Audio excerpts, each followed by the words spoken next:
Good morning friends. कैसे हैं आप? आज हम कवर कर रहे हैं 11th क्लास एनसीईआरटी की हिस्ट्री बुक को। इससे पहले हमने इस चैनल पर एक वीडियो और अपलोड की है। आपसे सजेशन ये रहेगा कि पहले आप उस वीडियो को देखें, उसके बाद आप इस वीडियो पे आएँ। जिसे उसमें हमने बात की है काल विकास खंड की शुरुआत कैसे हुई, कृषि के साक्ष्य कहाँ से मिले, पशुओं के साक्ष्य से घोड़े के साक्ष्य कहाँ से मिले, सबसे पहले भेड़ बकरी के साक्ष्य कहाँ से प्राप्त हुए। तो उससे आपका जो एक डेटेड लाइन होती है वो आपकी एक कंसेप्ट क्लियर के रूप में आपका काम करेगी इसमें। ठीक है, तो एक बार रिकैप कर लेते हैं, फिर आपकी मेन वीडियो पे आते हैं। पिछली वीडियो में हमने कवर किया है लेखन कला की शुरुआत कैसे हुई, उसका क्या क्या काम रहा है। जैसे सबसे पहले आप शहरी जीवन की बात करते हैं इसमें, तो मेसोपोटामिया की शुरुआत हुई थी। उसमें उसके शहरीकरण में योगदान देने वाली दो नदियाँ दजला और फरात, जिनके बीच जिन दो नदियों के बीच में शहर स्थित था, तो दजला और फरात नदियों के बीच में था, जो कि इराक का एक गणराज्य का हिस्सा है। ठीक है, इसमें हमने कवर किया है कि मेसोपोटामिया की भाषा की शुरुआत कैसे हुई, फ़राओ का मिस्र में क्या संबंध रहा है। उसके बाद इसमें हम देख रहे हैं, तो हमने डिटेल में वीडियो में हम डिस्कस किया है, आप उस वीडियो को जाकर देखें, उससे आपको सभी कंसेप्ट क्लियर हो जाएंगे। इसमें देखें हमने कि सुमेरिया भाषा की शुरुआत कैसे हुई। सबसे पहले अक्कादी भाषा का सुमेरिया भाषा से क्या संबंध रहा है, या अक्कादी भाषा सुमेरिया भाषा में कैसे कन्वर्ट हो गई, अरामाइक भाषा का संबंध कैसे रहा है। तो ये सब उसमें हमने डिटेल में बात की है। देखते हैं इसमें आगे। जैसे मेसोपोटामिया में सबसे पहले जब खोज हुई तो किस दशक में हुई, डिटेल में हमने इस वीडियो में बताया है। जैसे ओल्ड टेस्टामेंट का मतलब क्या होता है, जो कि बाइबल से इसका रिलेशन क्या होता है। ओल्ड टेस्टामेंट जो कि आपका सिख धर्म की एक धार्मिक पुस्तक मानी जाती है बाइबल, तो उसमें इसका क्या रिलेशंस है, ये हम डिटेल में इसमें बताया है। आप उसको जाकर एक बार जरूर देखें, जिससे कि आपका कंसेप्ट क्लियर हो जाए। जैसे इधर कि बाइबल के अनुसार इसका क्या संबंध रहा है, जल प्लावन का संबंध क्या रहा है इसका, तो डिटेल में हमने इस पर डिस्कस किया है। देखें आगे इसमें। जैसे बेबीलोन, उरू और उर, ये इनका क्या संबंध रहा है। जैसे आपके 3 शहर रहे हैं यहाँ पे। इसके आपके उत्तर पूर्व में देख सकते हैं ईरान। ठीक है, ईरान कंट्री हो गया। इधर आपका कैस्पियन सागर, या आपका काला सागर हो गया इधर। फिर आपका भूमध्य सागर इसके दक्षिण पश्चिम में हो गया। तो उत्तर पूर्व में आपका भूमध्य सागर, और दक्षिण पश्चिम में आपका इसके लाल सागर हो जाएगा। इधर आपका दक्षिण पूर्व में फारस की खाड़ी। तो इनसे आप ये शहर जो लगते थे, इनसे अटैच हुए सागर महासागर थे। ठीक है, देखें आगे। आज हम बात करने वाले हैं इस वीडियो में मेसोपोटामिया का भूगोल, उसकी भौगोलिक दृश्य के बारे में। तो आप वीडियो को पूरा देखें। अगर आपको ये वीडियो अच्छी लगे तो वीडियो को आप लाइक करें, और ज़्यादा शेयर करें, कमेंट करें और लाइक करें। तो सबसे पहले हम बात करते हैं इसमें मेसोपोटामिया का जो भूगोल है वो हमें क्या कहता है, किस दृष्टि से हम उसको देखते हैं। आपका इराक, जो कि मेसोपोटामिया इराक का एक हिस्सा रहा है दजला और फरात नदियों के बीच में। ठीक है, एक विविधता वाला देश ही रहा है। इसके उत्तर पूर्व में हरे भरे घास के मैदान ही पाए जाते हैं। धीरे धीरे वहाँ पर वन पर्वत और श्रृंखला के रूप में फैलते गए। स्वच्छ झरने, वहाँ पर जंगली फूल आपको देखने को मिल सकते हैं। एक अच्छी फसल के लिए पर्याप्त जो आपकी जलवायु मानी जाती है, वे आपको वहाँ पे देखने को मिली। यहाँ 7,000 से 6,000 के बीच में खेती शुरू हुई, क्योंकि वहाँ पे नदियाँ बहती थी। तो नदियों के कारण ही वहाँ पे जो जलवायु थी, एक जीवन के लिए एक सामान्य के रूप में प्राप्त हुई। तो उस दृष्टि से भी वहाँ पर एक घास के मैदान बनेंगे, जिनको आप स्टेप घास के मैदान ही बोलते हैं। यह पशुपालन आपकी जीविका का बहुत अच्छा साधन बना। सर्दियों की वर्षा के बाद ही भेड़ बकरियाँ, छोटी छोटी झाड़ियाँ वहाँ पर अपने आप उगने लगती थी, जिससे कि आपका रहन सहन और कृषि के क्षेत्र को और बढ़ावा मिला। फिर उसके पूर्व में एक दजला की जो सहायक नदी थी, ईरान के पहाड़ी क्षेत्रों से आती थी, जिससे कि परिवहन का अच्छा साधन भी बनी। इसके दक्षिण भाग में एक रेगिस्तान भी है। यहीं पर सबसे पहले स्थानों नगरों के साक्ष्य आपको मिले हैं इसके आसपास में। आपको ये पता होना चाहिए इसके बारे में कि सबसे ज़्यादा अगर वर्षा और वन क्षेत्र कहाँ पाए जाते हैं, तो भूमध्य रेखा के जो आसपास का क्षेत्र पाया जाता है, उसी के आसपास में सबसे ज़्यादा वर्षा भी होती है, सबसे ज़्यादा गर्मी भी वहीं होती है, और सबसे ज़्यादा वन क्षेत्र का एरिया भी वहीं पाया जाता है। ठीक है, देखते हैं आगे। वीडियो बहुत अच्छी होने वाली है, आप वीडियो को ज़्यादा शेयर करें, लाइक करें, कमेंट करें। इसी में आगे देखें। कि लेखन प्रणाली में क्या दिया है, इन रेगिस्तान के शहरों के लिए भरण पोषण का साधन बन सकने वाले कुछ अब खनिज पदार्थ भी वहाँ से मिले, क्योंकि दजला और फरात नदियों की जो उत्तरी पहाड़ों से निकलती थी वे अपने साथ बारीक उपजाऊ मिट्टी लेकर आ रही थी और दूसरी जगह पर जाकर जमा कर देती थी। ठीक है, जैसे जलोढ़ मिट्टी बाढ़ के दौरान यहाँ पर आजकल भी इसकी समस्या देखने को मिल रही है कि एक स्थान से मिट्टी बाढ़ के दौरान उठी और दूसरे स्थान पर जाकर वहाँ पे सिमट गई। तो इससे क्या है कि आपका अवतरित हो जाता है मिट्टी का। पानी को सिंचाई के लिए खेतों में लाया जाता था। देखो, जो इससे आप ऐसा समझ सकते हैं, जो नदियाँ में बाढ़ आती थी तो वे एक नहरों का रूप ले लेती थी। जब नहरों का रूप ले लेती तो वे सिंचाई के काम में इसको प्रयोग करते थे। तो ये बारे में इसको बताया है। ठीक है, इस वीडियो को देखने के बाद में आपको बुक पढ़ने की जरूरत नहीं पड़ेगी, जो इसमें दिया है डिटेल में हम बात कर रहे हैं बिल्कुल। आगे देखिए, सबसे पहले इसमें दिया गया है जो सिंचित कृषि वाला जो क्षेत्र था वहाँ पे दक्षिणी सीमा। तो देखो इसमें दिया है ये वाली आप देख सकते हैं। ये सीमा ऐसी रही है जो कि सिंचित कृषि के लिए उपयोगी रही है। उसके बाद में उत्पादकता वाला सिंचित क्षेत्र, ये आप देख रहे हैं इधर, ये वहाँ पे सिंचित जो कृषि के लिए उपयोगी क्षेत्र माना जाता था। ये माना जाता था जैसे तेलू, अबू और सुलोबिक, उरुक और उर। बेबीलोन भी इसके आसपास ही था। दजला फराती नदी यहाँ पे आती है। ठीक है, बगदाद जो कि इराक की राजधानी भी है। इस टाइप की घास के मैदान यहाँ पे पाए जाते हैं। आप इनको देख सकते हैं, रेंज पाई जाती है, माउंटेन रेंज, पर्वतीय श्रृंखला भी वहाँ पाई जाती थी। तो ये वहाँ पर देखने को भौगोलिक दृश्य से आप इसको देख सकते हैं। देखें आगे, फरात नदियाँ जब रेगिस्तान में प्रवेश करती तो कई धाराओं में बट जाती थी। फरात नदियाँ जब रेगिस्तान में आती तो कई धाराओं में बट जाती थी। ठीक है, कभी कभी इन धाराओं में बाढ़ भी आ जाती थी। और पुराने ज़माने में ये धाराएं सिंचाई की नहरों पे काम करती, मैंने ये बताया है। जब इनमें बाढ़ आती थी तो ये कई धाराओं में बट जाती थी। जैसे अगर आप भी आजकल देखने को समस्या मिल रही है भारत में कोसी नदी में, तो जब उसमें बाढ़ आती है तो वो कई धाराओं में बढ़ने लगती है, जिससे कि जनहानि को काफ़ी नुकसान उससे पहुँचता है।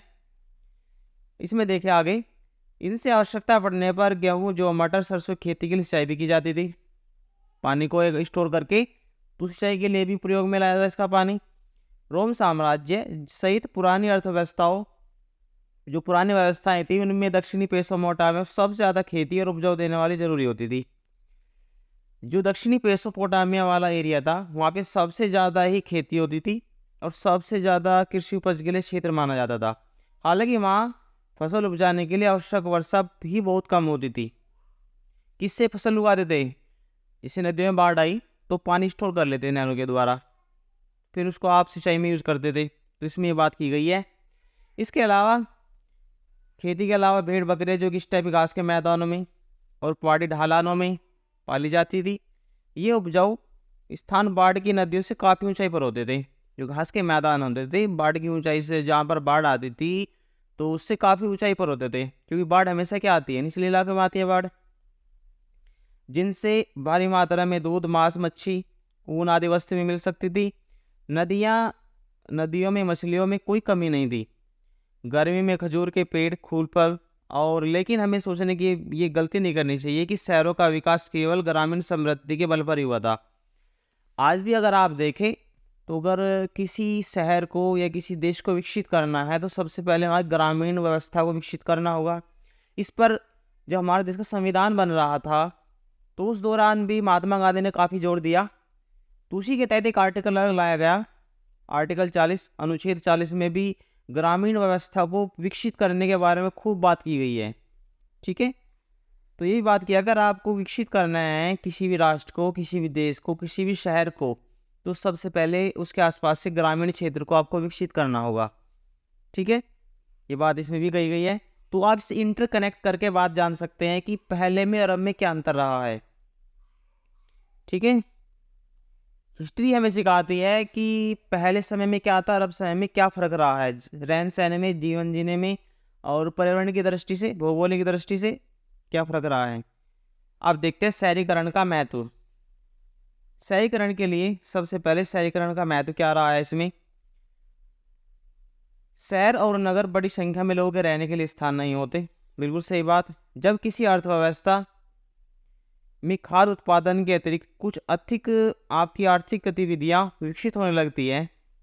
शहर जो होते हैं वो काफ़ी संख्या में लोगों के रहने के स्थान नहीं होते। जब आपकी अर्थव्यवस्था विकसित होने लगती है अलग तरीक़ों से, जैसे इंडस्ट्री हो गया, मोटर कार हुआ और आपको उद्योग धंधे हो गया, तो उनकी दृष्टि से विकसित होने लगती है, तो जनसंख्या का महत्व शहरों की दृष्टि के लिए बढ़ जाता है। इसके फलस्वरूप कस्बे बसने लगते हैं। ऐसी परिस्थितियाँ कस्बों का एक दूसरे में इकट्ठे रहना और फ़ायदेमंद होता है, ग्रुप में काम करना विशेषतः इसलिए क्योंकि शहरी अवस्थाओं में खाद्य उत्पादन के अलावा व्यापार उत्पादन, तरह तरह की सेवाओं के लिए भी महत्वपूर्ण भूमिका होती है। नगर के लोग आत्मनिर्भर नहीं होते और उन्हें नगर और गांव के अन्य लोगों के साथ उत्पन्न वस्तुओं को दी जाने वाली सेवाएं नगर आश्रित एक दूसरे पर होना पड़ता है। आप इसका ऐसे समझ सकते हैं। सबसे पहले अगर मैं बात करूं तो सबसे पहले अगर शहर जो होते हैं वो अधिक जनसंख्या के रहने के लिए स्थान तो होते नहीं। शहरों में कस्बे कैसे बनते हैं? शहरों में पहले इंडस्ट्री लगेगी, उनके सारे के लिए रोजगार के लिए कस्बे बनेंगे, रहने के लिए कस्बे बनेंगे, जिससे कि गांव से सामान आदान प्रदान किया जाएगा। अब सेलिंग बाजार बनेंगे, तो इस तरीके से वहाँ पर जनसंख्या जाती है, ये बताया गया। और एक इंटरकनेक्टेड फॉर्म में काम करते हैं, एक संगठन के रूप में वे काम करते हैं और फुली अपने आप पे आत्मनिर्भर नहीं होते, वे दूसरे पर डिपेंड करते हैं जो उनको लाकर बेचते हैं। नगर की विशेषताएं बताई गई है इसमें। आज भी अगर आप देखें तो आज भी यही देखने को आपको मिलता है। उदाहरण के लिए अगर आप देख सकते हैं, एक पत्थर की मुद्रा बनाने वाले पत्थर उकेरने के लिए कांसे के औजार की उसको ज़रूरत पड़ती है, ठीक है। वह स्वयं औजार नहीं बनाता, ठीक है। जैसे रॉ मटेरियल आता है, उसके बाद रेडी के लिए आप कंपनी भेजते हैं, तो इसमें भी उसी तरह की बात की गई है। उसकी विशेषता तो सिर्फ नक्काशी यानी पत्थर और रंगीन उकेरने की होती है। वह व्यापार नहीं करना जानता, वह कांसे और औजार का ही प्रयोग करना जानता है। सबसे पहला आप इस टेबल को देख सकते हैं कि मेसोपोटामिया के प्राचीनतम नगरों का जो निर्माण हुआ वो कांस्य युग के लगभग 3000, यहाँ पर देखिए 3000 ईस्वी पूर्व के आसपास हुआ। कांस्य युग का कांसा जो होता है आपका, वो तांबे और रांगे का बनता है, दो धातुओं से मिलकर बनता है, तांबे और रांगे का, ठीक है। कांसे का इस्तेमाल का मतलब होता है धातुएं दूर दूर से मंगाई जाती थी। बड़ा ही इनका उपयोग उकेरने, फर्नीचर बनाने में, सरिया, सीपी जड़ने और औजारों की ज़रूरत पड़ने पर इनको उपयोग में कर सकते हैं। हथियार बनाने में इनका उपयोग किया जाता था। तो इसमें बात की गई है, जो धातुएं बात की गई है यहाँ पे नहीं होती थी, दूसरी जगह से इंपोर्ट की जाती थी, दूसरी जगह से इनका निर्यात किया जाता था। निर्यात और आयात भी किया जाता था। जो वहाँ पे होती थी उसका निर्यात करते थे, जो नहीं थी उसका आयात किया जाता था, ठीक है। अब देखते हैं इसमें आगे क्या दिया है। वीडियो बहुत अच्छे होने वाली है। आप प्लीज़ वीडियो को ज़्यादा से ज़्यादा लाइक करें, शेयर करें, कमेंट करें। इसके अलावा शहरी अर्थव्यवस्था में सामाजिक संगठन का होना भी बहुत ज़रूरी होता था। एक ग्रुप में आप देखते हैं जब भी कोई कंपनी फर्म बनती है तो सबसे पहले क्या होता है, उनमें एक ग्रुप चलते हैं, ग्रुप संगठन के रूप में काम किया जाता है। जैसे एक मैनेजमेंट के रूप में वहाँ पर काम किया जाता है। शहरी विनिर्माताओं के लिए ईंधन, धातु और पत्थर की लकड़ी आदि विभिन्न अलग अलग चीज़ों की अलग अलग जगह से आते हैं, जिनके लिए संगठित व्यापार भंडारण की भी आवश्यकता होती है। शहरों में अनाज हो गया और अन्य खाद्य जो गांव से आते थे, और उनके वितरण के लिए और उनके संग्रह के लिए, उनके मतलब भेजने के लिए अलग दूसरी जगह है, और उनको इकट्ठा करने के लिए भी एक व्यवस्था की ज़रूरत पड़ती थी, ठीक है। मुद्रा काटने वाले पत्थर नहीं और तराशने के लिए बर्तन भी मुद्रा चाहिए। इसमें कहा गया है कि जो पत्थर काटने वाले औजार किए जाते थे उनको भी पहले मंगाना ही पड़ता था।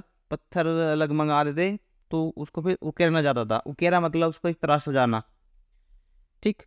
दूसरे उनका पालन करने, उनके अलावा शहरी व्यवस्था का हिसाब किताब रखने भी होना चाहिए। फिर उसके बाद में सबसे पहले इन्होंने क्या काम किया कि इस अर्थव्यवस्था को और विकसित करने के लिए एक लेखन प्रणाली का इन्होंने शुरुआत करनी चाहिए हिसाब किताब रखने के लिए। तो उसके लिए क्या है कि लिखित कानून भी होना चाहिए डिक्शनरी टाइप में। तो सबसे पहले शुरुआत इसी दौरान हुई। तो बा का शीर्ष इम्पोर्टेंट है, आप इसको देखें एक बार।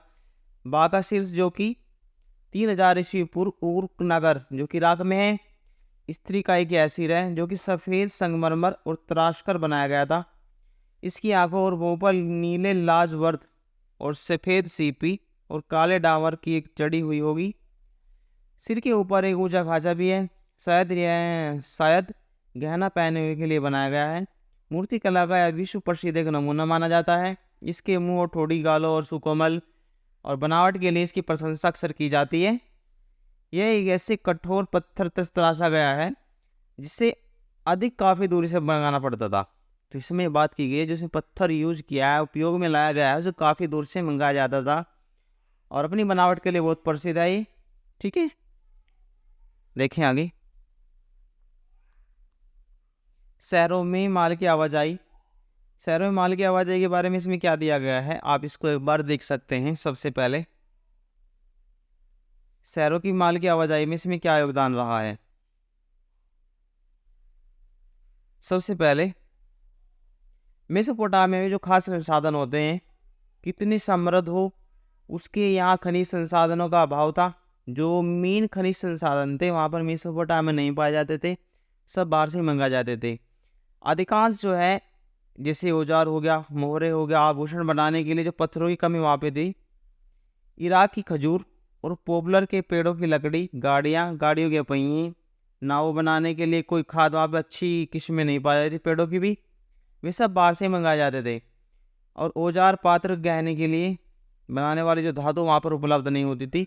हमारे विचार से अगर देखें तो प्राचीन काल के जो मेसोपोटामिया लोग थे, वहाँ पर कोई ऐसी धातु उपलब्ध नहीं थी जिनका वे उपयोग में ला सके। इसलिए वहाँ पर संभवतः लकड़ी, तांबा, रांगा, सोना, सीपीसी प्रकार के पत्थरों को तुर्की और ईरान अथवा खाड़ी पार के देश से मंगाते थे। इम्पोर्टेंट, क्योंकि इनको सब दूसरी जगह से मंगाते थे, जिसके लिए वे अपना उनके बदले में जो ये धातुएं मंगाते, खनिज पदार्थ मंगाते थे, उनके बदले में वे क्या बेचते थे उनको, कपड़ा और कृषि जनित उत्पाद। ठीक है, कपड़े को और कृषि जनित उत्पाद को उनके पास बेचते थे, उसके बदले में लेके आते थे उनको, जैसे सोना, चांदी, रांगा, शीपी और अन्य पत्थर के टुकड़े, जिनसे आपके धातुएं बनाई जाती थी। वहाँ खेती के लिए वहाँ खेती करने की बहुत कम गुंजाइश थी। इन वस्तुओं का नियमित रूप से आदान प्रदान करना तभी संभव होता जबकि कोई सामाजिक संगठन हो, क्योंकि कोई भी अगर आप एक यूनिटी के रूप में काम करते हैं तो हमेशा विकसित दृष्टि से देखा जाता है और उसमें सफलता भी मिलने के 100% चांस बनते हैं। तो इसमें यह बताया गया है, अगर आप एक सामाजिक तौर पर काम करेंगे तो एक सामाजिक संगठन भी उसका होना चाहिए जो विदेशी अभियानों और विनियमों को निर्देशित करने में सक्षम हो। दक्षिणी मेसोपोटामिया के लोगों ने ऐसे संगठन स्थापित करने की शुरुआत करी। कैसे, देखिए इसमें आगे। शिल्प, व्यापार, सेवाओं के अलावा कुशल परिवहन की व्यवस्था भी शहरी जीवन के लिए और शहरी विकास के लिए बहुत उपयोगी रही। भारवाही पशुओं की पीठ पर रखकर, भारवाही मतलब होते हैं, आजकल भी अगर देखते हैं पहाड़ी क्षेत्रों में होते हैं तो पिट्ठू पशु उनको बोला जाता है, उनकी पीठ पर रखकर बैलगाड़ियाँ या डालकर शहरों में अनाज और जो आपका अन्य वस्तुएं थी वो पहुँचाई जाती थी और वहाँ से लेकर आते थे। ठीक है, इसमें काफ़ी समय लगता था। इसी को देखकर इसमें एक खर्च भी पशुओं के चारे को मिलाकर वैसे भी बहुत खर्च इसमें आता था। तो शहरी अर्थव्यवस्था इससे विकसित नहीं हो पा रही थी, ना ही सक्षम हुई। तो इसी को देखकर एक नया रास्ता उन्होंने खोजा, जलमार्ग का रास्ता। इसलिए परिवहन का जो सबसे सस्ता तरीका अगर माना जाता है, मार्ग माना जाता है, जलमार्ग का माना जाता है, जो आज भी अगर देखें आप तो इंटरकनेक्टेड अगर करें पहले को और अब को, तो जलमार्ग पहले भी सस्ता था और आज भी सस्ता ही है। इस महंगाई के दौर में जलमार्ग आज भी सस्ता है और पहले भी सस्ता ही था। ठीक है, इसमें ना तो कोई खर्चा लगता, जबकि जानवर से माल की ढुलाई की जाए और उन्हें चारा खिलाना पड़ता था, तो उससे महंगाई भी और अर्थव्यवस्था भी उससे फर्क पड़ता था। पुराने मेसोपोटामिया की जो नहरी प्राकृतिक जलधाराओं में छोटी बड़ी बस्तियों के बीच एक माल परिवहन का अच्छा मार्ग थी, नहरों का।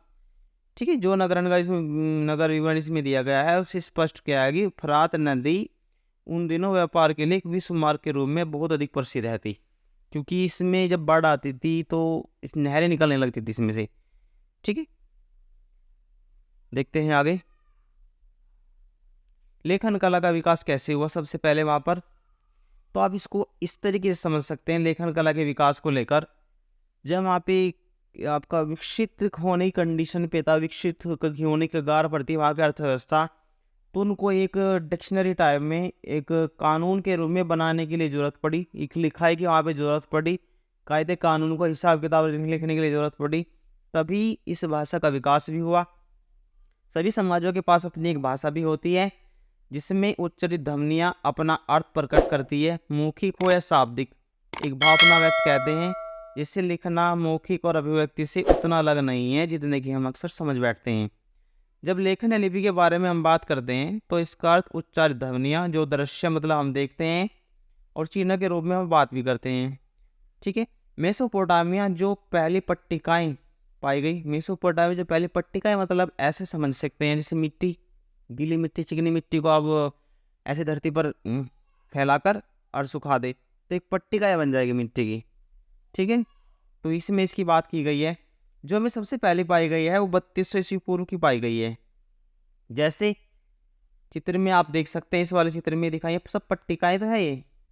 ठीक है। आदि लगभग 5,000 सूचियाँ हमें यहाँ से देखने को मिलती हैं बैलों, मछलियाँ और चीनों के लिए और रोटियों के लिए। तो यहाँ पे दक्षिणी शहर उरुक के मंदिरों में भी उपयोग में की जाने वाली जो पट्टिकाएं हैं उनके भी साक्ष्य वहाँ पर आपको मिलते हैं। उरुक शहर में वहाँ पे जो पट्टिकाएं पाई गई है तो उनके साक्ष्य यहाँ पर आप देखते हैं। फिर लेखन कला जब शुरू हुई तभी उसका विकास, समाज के अपना लेन देन और स्थायी हिसाब किताब रखने की वहाँ पर जरूरत पड़ी। वही बात की है, जब अर्थव्यवस्था विकसित होने कंडीशन पे आई, कगार पर आई, तो उनका हिसाब किताब रखने के लिए एक लेखन प्रणाली की जरूरत पड़ी। तो उसी को देखकर अलग अलग समय पर जो काम होते थे उनका हिसाब किताब रखना पड़ता था। उसी को देखकर कई लोग होते थे और सौदा भी कई प्रकार के होना। तो उसी जब अलग अलग तरह का व्यापार बढ़ने लगा, उनका हिसाब किताब रखने के लिए एक व्यवस्था की ज़रूरत पड़ी, हिसाब किताब रखने की ज़रूरत पड़ी। उनका वेतन देना, कितना माल आया, कितना गया, तो एक सिस्टमेटिक तरीके से चलाने के लिए हिसाब किताब की ज़रूरत पड़ी लिखने की।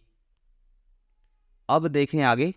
सबसे पहले बात की गई है इधर मेसोपोटामिया के जो लोग थे वो पट्टिकाओं पर लिखना शुरू कर देते। सबसे पहले उन्होंने जो शुरुआत की, पट्टिकाओं पर लिखने की शुरुआत करी।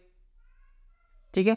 लिपिक चिकनी मिट्टी को गीला करता था, जो लिपि होता वो चिकनी मिट्टी को गीला करता था, फिर उसे गूंदकर थाप कर एक रूप, आपका एक परत का रूप देता। जो बात की है मैंने भी आपको, सिर्फ उसमें इतना नहीं बताया गया है। एक चिकनी मिट्टी की पट्टिका जो दोनों ओर एक किलाक्षरों के द्वारा लिखी हुई है, पहले उसको फैलाकर लिखते थे, फिर उसको आप जैसे कि कलम से एक गोथ कर उसको लिखते थे। तो ग्रामीण गणितीय अभ्यास पट्टिकाएं एक त्रिभुज भी होती थी, चतुर्भुज भी होती थी, अन्य पर रेखा के द्वारा भी लिखते थे। ठीक है। इसमें आप डिटेल में इतना नहीं, पट्टिका से जैसे मैंने बताया उसको समझ सकते हैं। कीलाखार, यूनिफॉर्म, कीलाखार एक लातीनी शब्द है। कीलाखार जो कि एक लातीनी शब्द माना जाता है। यूनिफियस का अर्थ होता है खूंटी या फोर्मा, इसका मतलब होता है आकार से बना हुआ। ठीक है। इसमें आगे देखिए, सबसे पहले वह आसानी से अपने हाथ में पकड़े एक सावधानी पूर्वक सतह पर चिकना बना होता था। किसरकंडे की जैसी कलम के द्वारा और तीखी नोक से बनी हुई किलाक्षर उससे लिखते थे, जिससे कि पट्टिका इधर सूख जाती थी तो इतनी पक्की हो जाती जिस पर दोबारा हम नहीं लिख सकते थे। इसमें इतना भी बताया गया है जिससे कोई हिसाब किताब रखने के लिए असंगत या गैरजरूरी हो जाता था तो फिर उसको नष्ट कर देते। जब उसका क्लियर हो जाता था वो उसको फिर फेंक कर भी नष्ट कर देते। ऐसी पट्टिका जब एक बार सूख जाती तो उसका कोई नया तरीका फिर यूज में नहीं लाते थे वो। ठीक है। कोई स्पष्ट नहीं लिया जाता था।